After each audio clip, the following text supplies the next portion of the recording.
Bwana Yesu asifiwe. Tupo kwenye wiki ya Pasaka. Ninapenda nishare neno na wewe.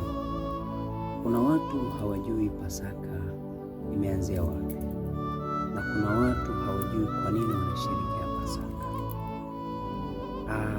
Pasaka ni sikukuu ambayo Mungu aliamrisha tangu siku za kale, na Pasaka haikuanzia kwetu. Pasaka imeanzia nyuma kidogo. Wakati Mungu anamuita Musa kwenda kuwatoa wana wa Israeli, kuna mapigo yalifanyika katika taifa la Misri. Yale mapigo 10, pigo la 10 ilikuwa ni kuua wazaliwa wa kwanza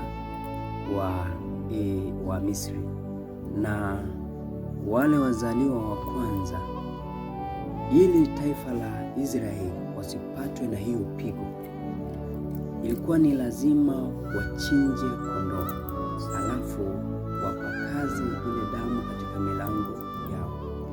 Na walivyopakaza,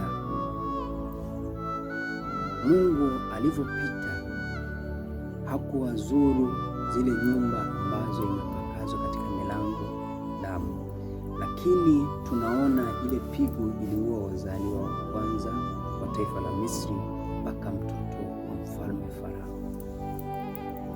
Na ilikuwa ndo siku ya kwanza ya sikukuu ya Pasaka kuwepo duniani. Ukisoma Kutoka 12 mstari wa 12 inatoa maelekezo haya, na mstari wa 4 akasema hivi, naweza nikasoma kwa ajili ya faida yako.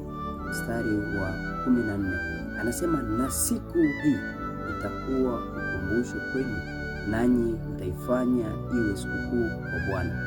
Mtaifanya iwe sikukuu katika vizazi vyenu vyote kwa amri ya milele. Ukiangalia ni sikukuu ambaye Mungu aliamuru toka zamani.